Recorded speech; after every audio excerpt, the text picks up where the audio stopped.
En la noche pasada estuvimos celebrando el 60 aniversario del Ministerio Musical de los Heraldos Melódicos, y a ellos les debemos y les agradecemos este follaje, ¿verdad?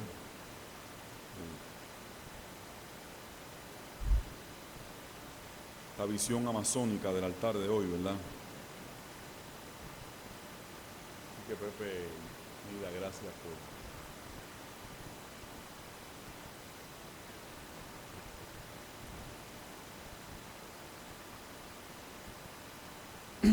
Uno de los rasgos más importantes que el texto bíblico parecería querer retratar acerca de este Dios al que presenta y de este Dios que a su vez se revela, es como este Dios,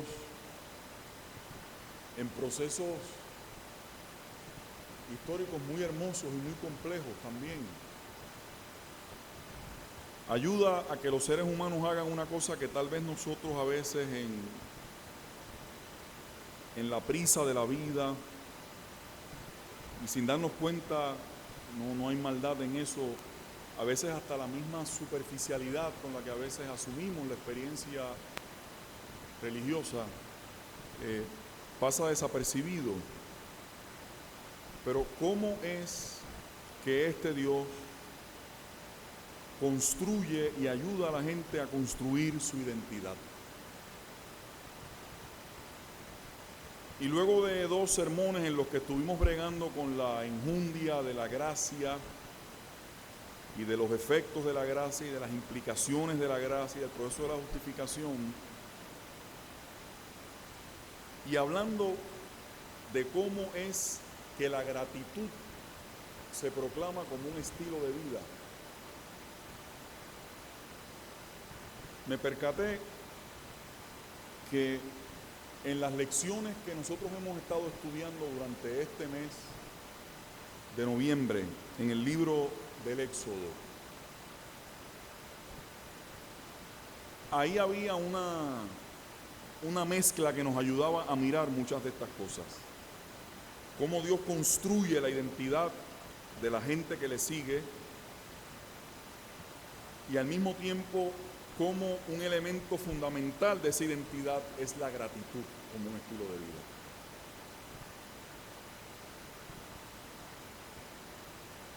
En los 3 textos que se han estudiado este mes, que van cubriendo toda la primera parte del Éxodo, yo no quiero ni pretendo que lo busquen en este momento, ¿verdad? Éxodo capítulo 3, si la memoria no me falla, Éxodo capítulo 12, y el de hoy era Éxodo capítulo 15, era el de hoy, 14, perdón, lo que pasa es que esa unidad se tiene que leer enjuntado con el 15, exacto. Nosotros vemos ahí tantas cosas que se revelan de este Dios, que a mí me gustaría sencillamente acompañar lo que ya las clases bíblicas han hecho, de algunos comentarios que yo quisiera puntualizar. Y que tal vez las lecciones, como están escritas, no tuvieron el tiempo de manejarlas. Fíjense las imágenes, hermanos y hermanas. Fíjense nada más las imágenes.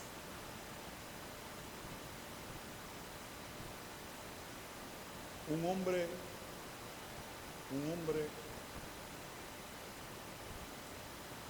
que tuvo que escapar, que tuvo que correr del lugar en el que se había criado, se encuentra con una zarza que está ardiendo.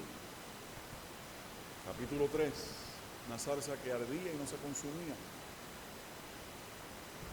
Una orden un tanto extraña de momento: quítate las sandalias de los pies, porque el lugar que estás pisando es un espacio sagrado, tierra santa es. Un Dios que se declara en aquel momento como un Dios que mira, que ve, que atiende la aflicción del pueblo.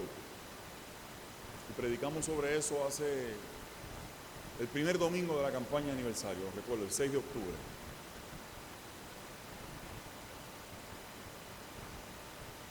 Siguen las escenas, todo el drama de Moisés teniendo que volver a la tierra que le representaba una memoria muy difícil, a enfrentarse al faraón, el anuncio y el comienzo de las plagas. Y sobre eso de las plagas a mí siempre me interesa decir algo, que yo estoy seguro que ustedes lo habrán hablado, pero uno como pastor siempre quiere asegurarse de unas cosas, ¿verdad?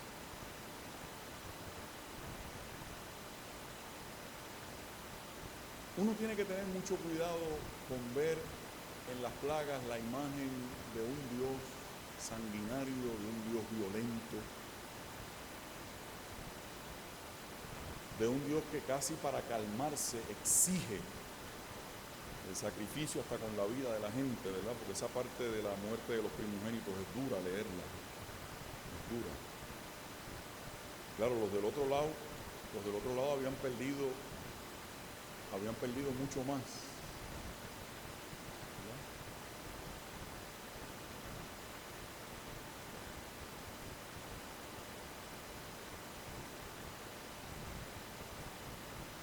¿Será ese tipo de Dios o realmente es un Dios que está expresando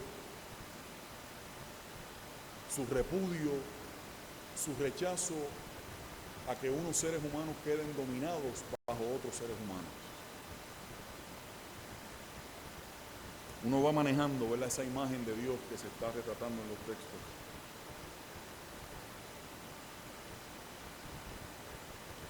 De un Dios que toma partido por los que están en el lado más débil y más vulnerable. Y fíjense cómo todo eso, hermanos y hermanas,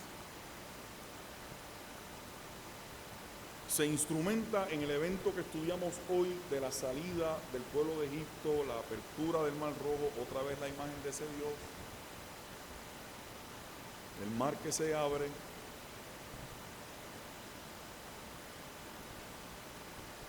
Y en medio de eso, la narrativa bíblica, hermanos y hermanas, que es lo que me interesa conversar con ustedes, la narración está llena de escenas que son tan importantes y que son tan vitales. Y fíjense cómo hay un elemento que se reitera en todas estas narraciones, y aquí ya entramos en el ajo de la cosa.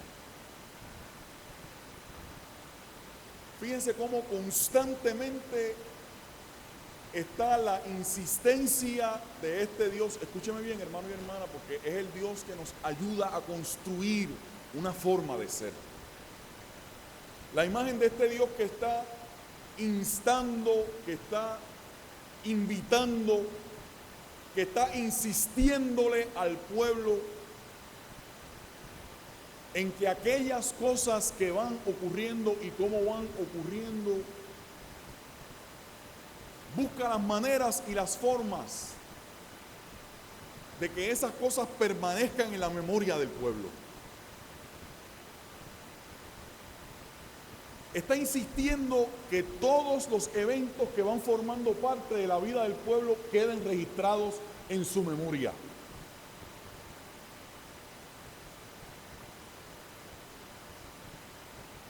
Hay una insistencia constante, hay un acento continuo en este Dios que quiere y que desea, por un propósito muy específico y muy puntual, que el pueblo haga memoria de lo que ha ido ocurriendo. Y esa nota repetida, reiterada, posiblemente encuentra un punto culminante en el momento de la narración que a nosotros nos puede parecer, bueno, es que Dios estaba, eso de que los mandó a comerse un cordero y que lo tenían que asar de una forma específica y comérselo de una forma específica. Y hay unas especificidades ahí, unos detalles en los que entra el texto.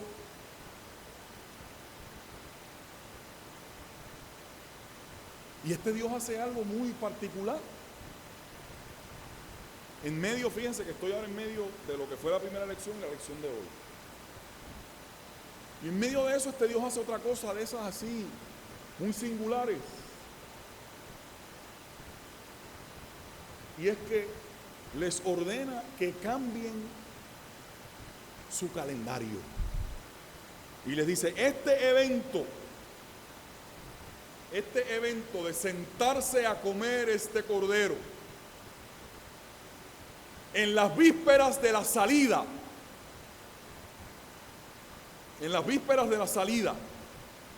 este va a marcar para todo efecto de lo que va a ser la historia subsiguiente de este pueblo. Esto va a marcar, un comienzo, va a marcar un inicio nuevo. Y no vamos a entrar en el detalle, ¿verdad? Que si este día es el día tal y en el mes tal y en el día tal del mes vas a hacer esto.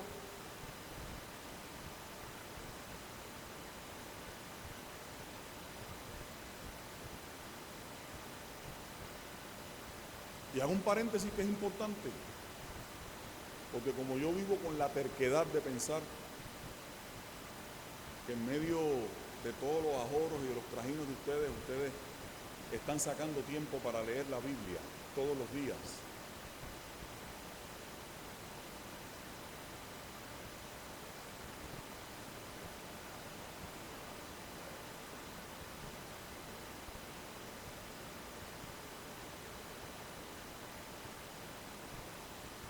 Fíjense cómo usted se va a encontrar en el texto bíblico. Como yo les he dicho a ustedes que el texto bíblico es ese tejido integral tan maravilloso que es una unidad completa. Fíjense cómo en otras épocas y en otros momentos difíciles, ¿cuál va a ser la insistencia de Dios? ¿Cuál va a ser la insistencia de los profetas? ¿Cuál va a ser?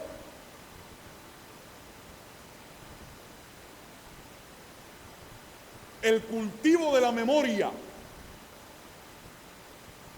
para en esas nuevas coyunturas de dolor, en esos nuevos escenarios traumáticos,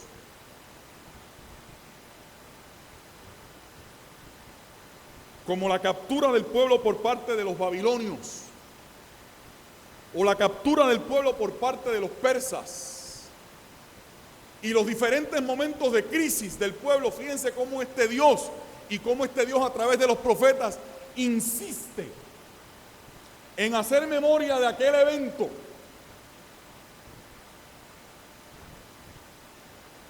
Que no era una memoria hueca, sino que era una memoria, miren qué cosa más bella hace Dios, que fue una memoria que Dios la materializó.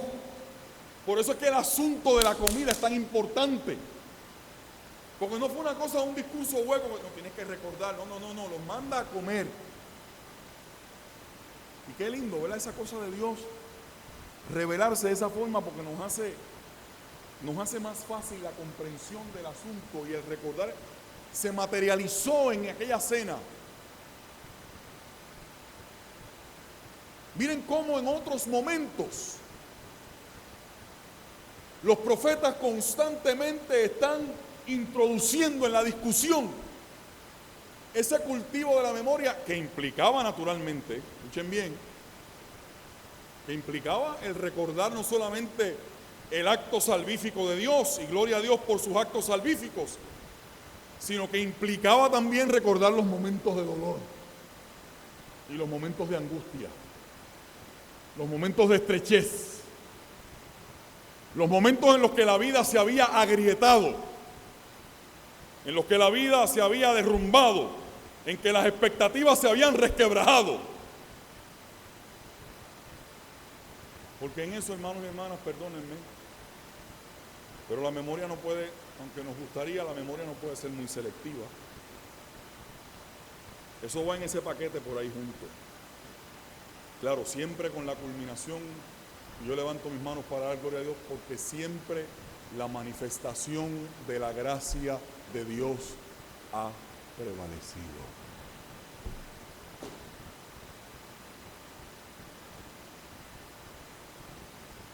Y aquí es que está el corazón del pastor derramado delante de ustedes. Miren, hermanos, haga memoria hoy, aquí y ahora, y vea y sea capaz de ver que cada momento de la vida que ha supuesto una de esas quiebras, por más que a usted le parezca que ese momento de dolor, que ese desfiladero por el que le tocó atravesar,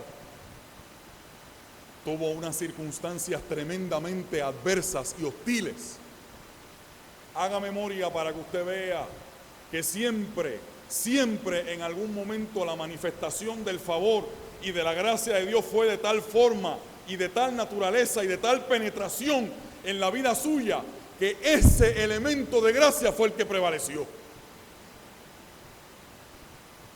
Por eso es que proclamamos la gratitud como un estilo de vida. Pero la memoria tiene que estar ahí.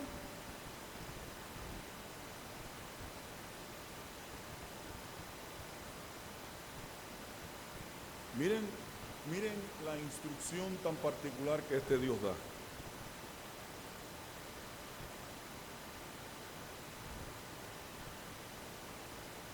Está Dios bregando con el... Miren la escena. Un momento bien terrible, bien difícil. Estamos en las vísperas de la escena. No nos gusta como ni decirlo mucho, ¿verdad? Porque es que pesa. Bueno, por lo menos a mí que tengo hijos me pesa. Estamos en las vísperas del evento de la muerte de los primogénitos.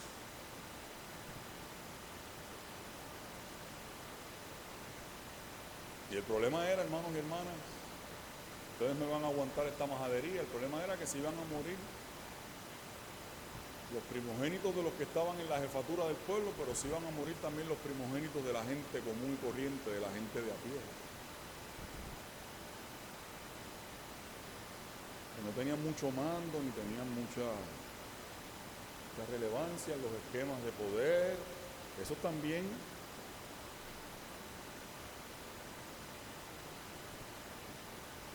Pero también era el momento de la víspera de la salida.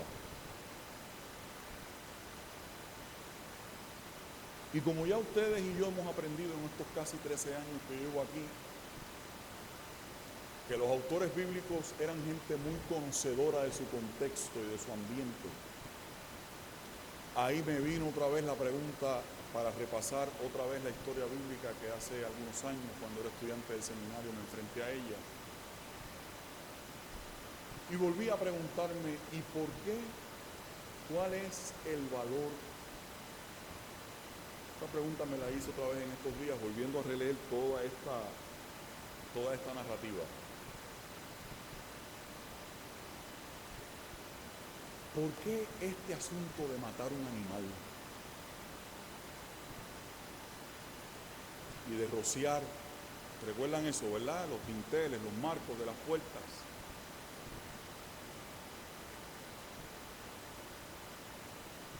Si no buscamos esas cosas, hermanos y hermanas, el texto bíblico nos parece que dice las cosas así por decirlas. Déjenme hacerles una pequeña historia para que podamos entender mejor el texto.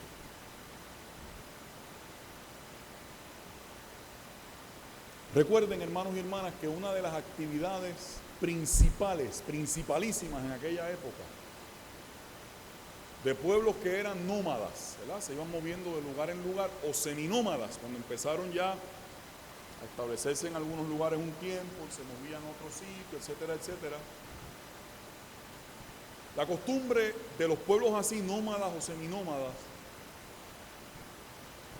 una de las características, principales de este tipo de pueblo era el cuido del rebaño, el cuido de las ovejas. Y cuando me hago esa pregunta en estos días, empiezo otra vez a investigar y por qué este asunto de en la víspera de la salida dar este tipo de orden. La verdad es que cada vez, se los he dicho a ustedes 1000 veces, cada vez me enamoro más del texto bíblico. Qué completo es el texto bíblico para orientar nuestra vida. qué pelota de herramienta tenemos en nuestras manos y qué poco la utilizamos. Qué tronco de mapa para la vida tenemos ahí, qué brújula.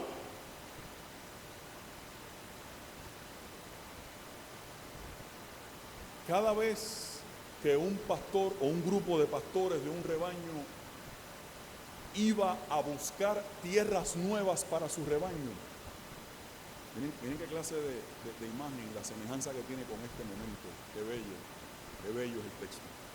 Cada vez que un pastor o un grupo de pastores de estos nómadas y seminómadas se disponía con el grupo de pastores que estaban con él de alguna forma asociados, por llamarlo de alguna forma, ¿verdad?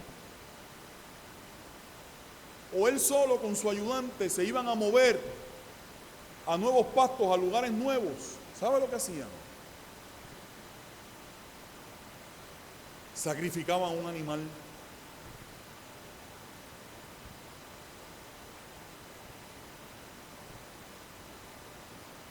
Y sacrificaban un animal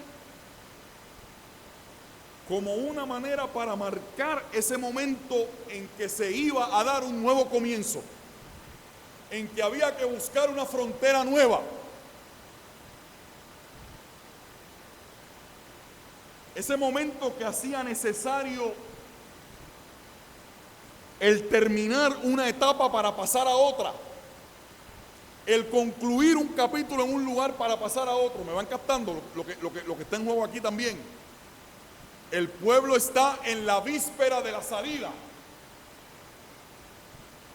esa que ya se materializó y se dio con ese escenario tan dramático en la lección de hoy. En ese no puedo entrar hoy. Se sacrificaba un animal y aquí está Dios diciéndole: coman, siéntense a comer de ese animal, para marcar el momento. Y el asunto, a fin de cuentas, para usted y para mí, que estamos en otra cultura, en otro tiempo, con todo el discurso de Jesús de Nazaret como el Cordero Pascual, y nosotros no lo hacemos materialmente de esa forma, pero lo que sí es importante, hermanos y hermanas, es que Dios quería asegurarse de que ellos marcaran un momento en el tiempo que les hiciera entender y comprender a ellos que se asomaba un comienzo nuevo, que les advenía una etapa nueva, que se les regalaba a un pueblo que estaba oprimido, cautivo y esclavo. Se les regalaba la posibilidad, por este Dios que escuchaba el clamor del pueblo, este Dios que había hecho de su amor una vocación por la liberación de la gente, de que este pueblo pudiese entender que tenían también, por la dádiva de Dios, el derecho a un comienzo nuevo.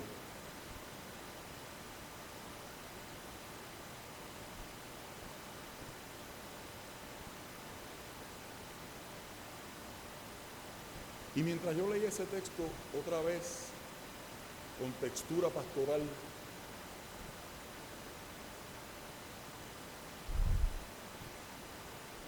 le pregunté a Dios,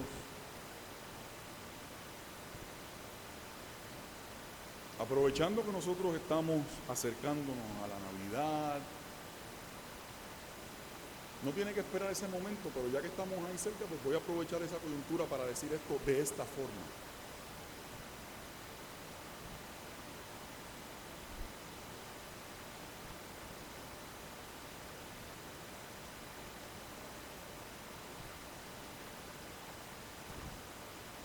¿De qué manera tú, a nivel individual, y tú en el plano de familia?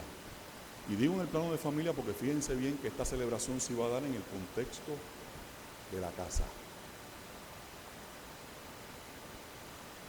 con una añadidura que me parece hermosa, ¿verdad? Fíjense cómo se invitaba aquí, hago este paréntesis, cómo se invitaba aquí en esa celebración del nuevo comienzo, cómo se invitaba aquí a la solidaridad. Eso no se nos puede pasar de largo.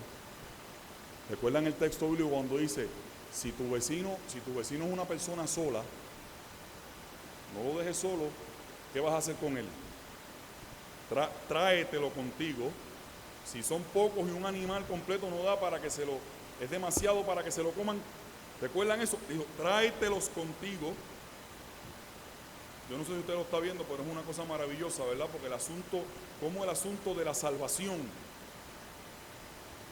tiene que ver con el asunto de compartir. ¿Ven? No le pase por encima al texto. Eso no está ahí por casualidad. Como el asunto de lo que hemos estado hablando, incluso de lo de la gracia la semana pasada, ¿recuerdan? La gracia en uno que se traduce en acciones de gracias para otros y para otras a través de lo que yo soy y de lo que yo encarno con mi fe y con mi discipulado. Mírenlo aquí de otra forma. Cómo este Dios que está prometiendo un proyecto y está ejecutando un proyecto de liberación y de salvación, ¿cuál es el significado y cuáles son los contenidos de esa salvación? ¿Lo ven? El asunto del compartir. No es que te vayas a saltar tú y los tuyos, es que si hay otro que no esté en las mismas condiciones que tú, acércalo a ti, para que también disfrute del momento, para que también pueda sentirse parte del proyecto, del colectivo y de ese momento puntual que la memoria de Dios quiere sembrar en la memoria del pueblo. Miren, hermanos, que muchos momentos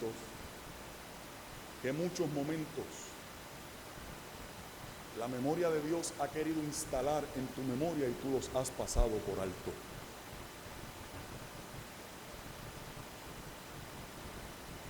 Que muchos momentos, las maneras en que Dios se comunica contigo y conmigo han querido dibujar en la cartografía del mapa tuyo, ahí en tus coordenadas interiores, en la forma en que tú te ves a ti mismo y ves la vida tuya y la vida inmediata que te rodea.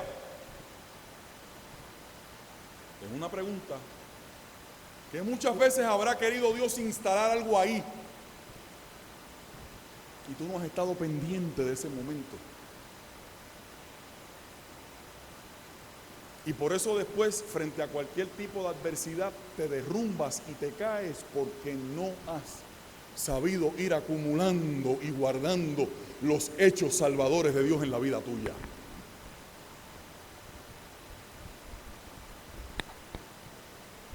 Y eso es empezando por mí.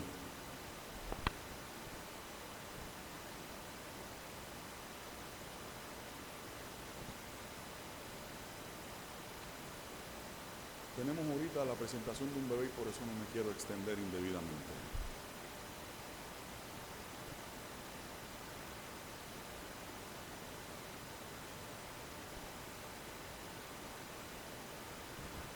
Este mes os será principio de los meses. Para vosotros será este el primero de los meses del año. Construcción de identidad.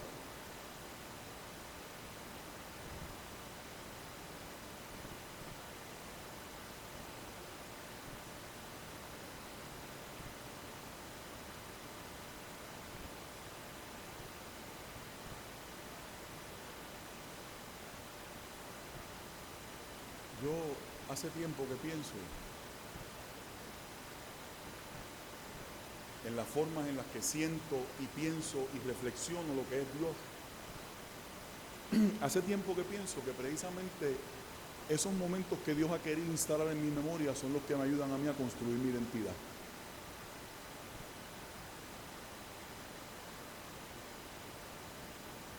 Cuidado, hermanos y hermanas, que yo pienso que hay mucho creyente, y me van a perdonar esta expresión un poco áspera de mi parte, que no es mi costumbre, pero yo creo que hay mucho creyente que terminan convirtiéndose en veletas, que fluctúan con una facilidad admirable, y es mi sospecha, y en el caso mío admito el prejuicio de que es mi certeza, de que uno de los problemas fundamentales que ocurren en ese tipo de personas es precisamente que no hay ese cultivo consciente, intencional y deliberado de la memoria de las cosas que Dios ha querido instalar en la conciencia suya. Eso yo sé que no es un comentario simpático, no es un comentario para decir muchos amenes.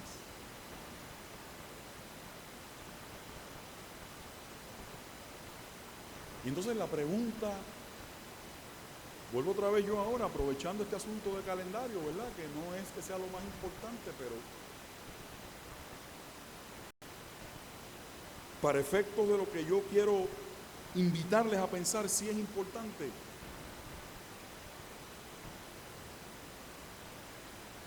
¿Acaso en el día de hoy Dios no te estará invitando una vez más?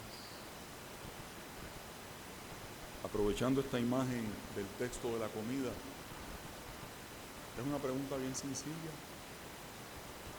pero con mucha humildad les digo que puede ser de mucha utilidad si la considera o si la consideras. ¿No has pensado en la posibilidad de que al igual que pasó aquí, no estará Dios invitándote hoy, invitándote ayer, invitándote antes de ayer, invitándote mañana, a que de esta forma te sientes en la mesa que Él adereza, en la mesa que Él contigo construye en esa? ¿No estará Dios invitando a alguien aquí en esta mañana a entender que esa invitación que Dios le hace, que esta imagen de sentarse en la mesa y decirle que este será el mes primero, alguien en esta mañana necesitará entender, además de todos, como iglesia, como pueblo, como colectivo, pero habrá alguien, no quiero tampoco pelear eso, habrá alguien que necesite entender que este Dios le está haciendo esa invitación de esta forma de ir a la mesa, porque este Dios está en las vísperas de regalarte un comienzo nuevo.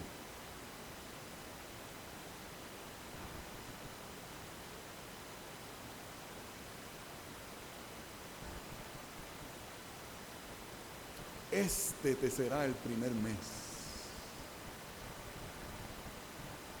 Así como los pastores seminómadas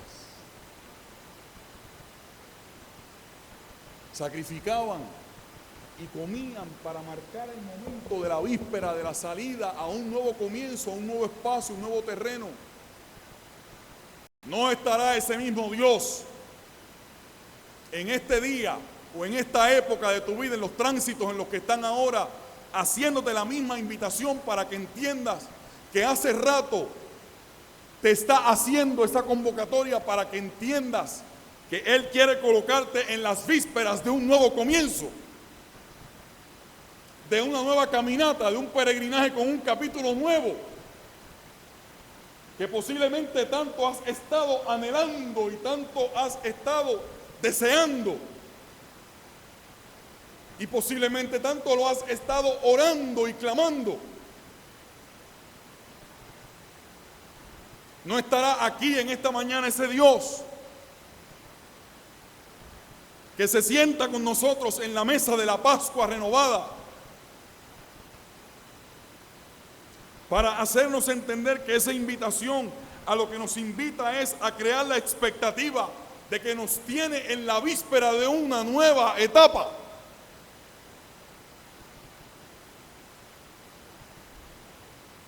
De un proyecto nuevo que no hemos alcanzado todavía. Bendito sea el nombre del Señor. De una luz nueva que nos quiere mostrar. De una aurora distinta a la que nos quiere llevar. De un amanecer renovado al que nos quiere conducir.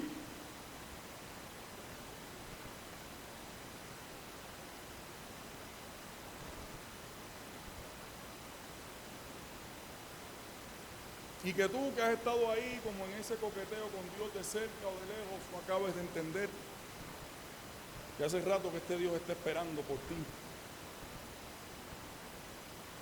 Como en esta Pascua, les invitó a ver el umbral de un comienzo nuevo. Y reconozco que se están quedando 87 detalles por el medio que son igualmente importantes, pero este es el que me interesa a mí resaltar en esta mañana, eso es lo que pasa.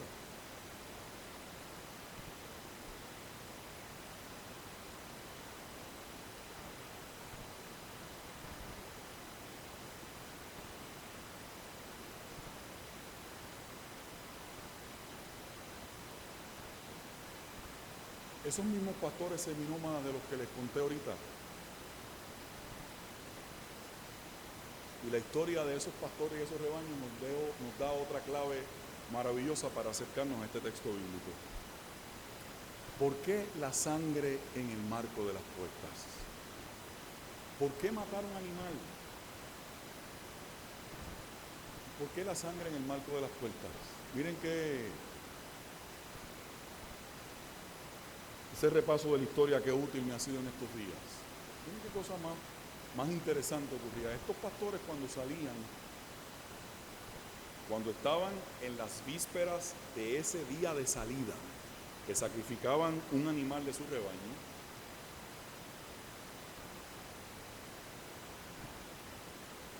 los pastores cogían una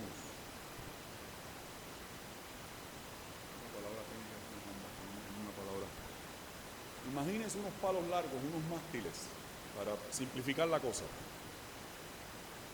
y la sangre del animal que sacrificaban la rociaban, una especie de aspersión en esos mástiles.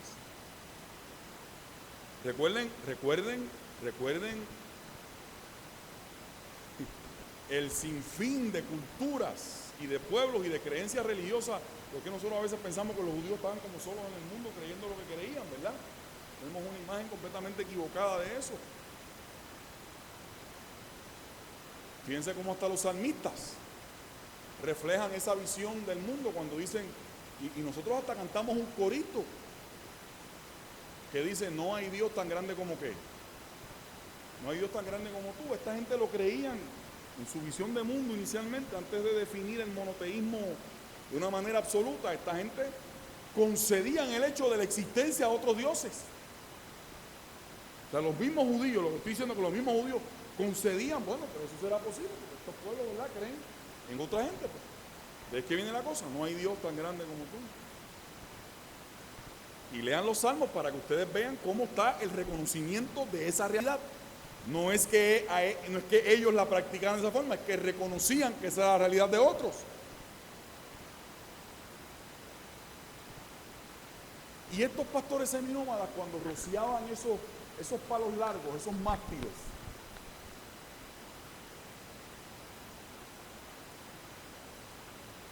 pensaban que esa era la forma de ellos asegurarse. Era como una especie de,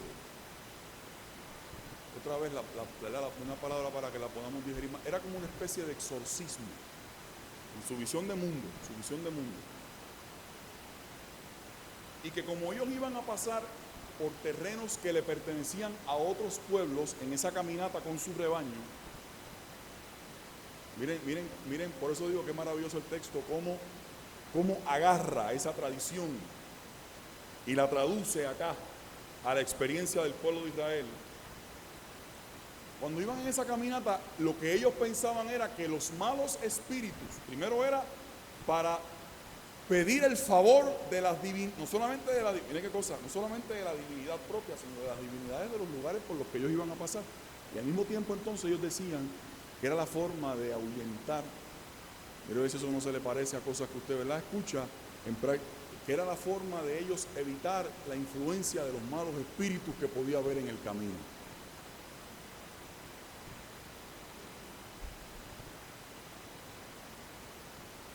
Perdónenme el ejemplo que les puede sonar tan de cuna, pero por eso me fascina cada vez que escucho una mamá que me dice: cada vez que ese hijo mío sale por ahí de noche, no lo rocían con sangre de un animal, ¿verdad? Pero ¿qué es lo que dicen?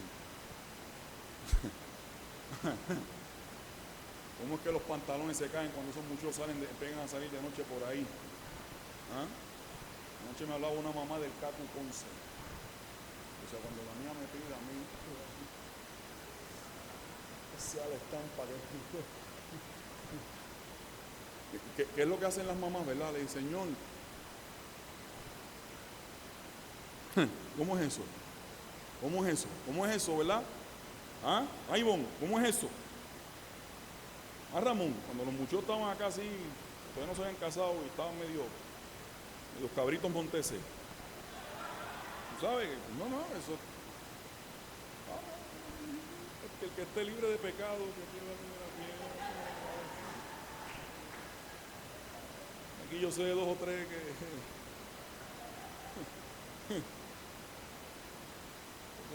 que rasparon suelo y no fue en el altar.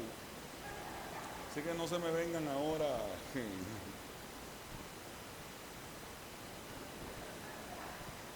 A mí no. Esto se lo dice a otro. ¿Cómo? ¿Verdad? A mí se me pareció eso, como cuando las mamás dicen, Señor, por favor, hablo y Pantoja, lo que nos espera. Porque es una forma de uno decir, ¿verdad? Fíjense, Señor, mira, que eso va por ahí, mira, Señor, por favor. Aléjalo. Cúbrelo, protégelo. Pues esta gente, en un sistema de creencias que tenía otras estructuras, pensaban que esa era una forma de ahuyentar los malos espíritus. Fíjense cómo los judíos, al marcar las casas, están recuperando la imagen de que esa fuerza devoradora, por llamarlo de alguna forma, esa fuerza devoradora se ahuyente de aquí, cuando vea la sangre que está ahí en el marco de la puerta. Esa fuerza devoradora se vaya y no llegue aquí a mi casa.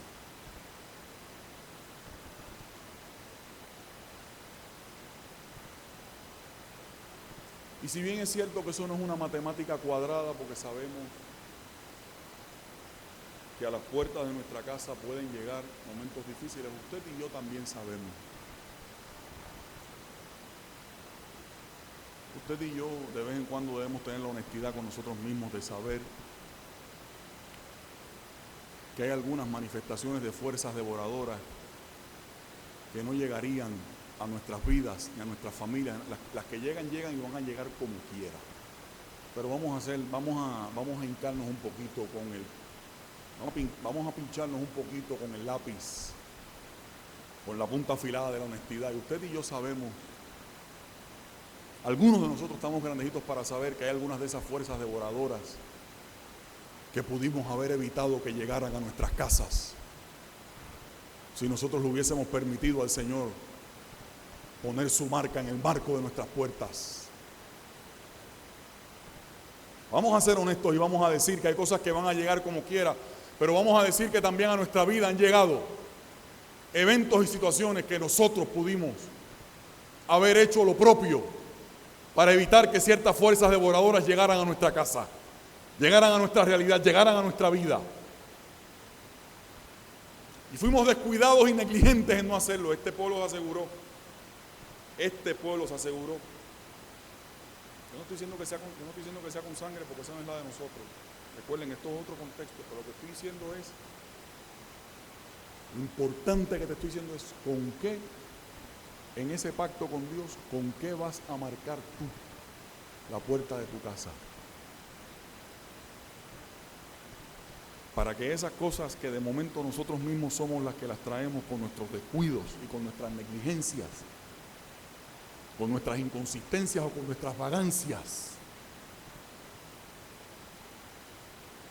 para que muchas de esas cosas, ¿qué vamos a hacer? Para que muchas de esas cosas pasen de largo y no se detengan en nuestra casa.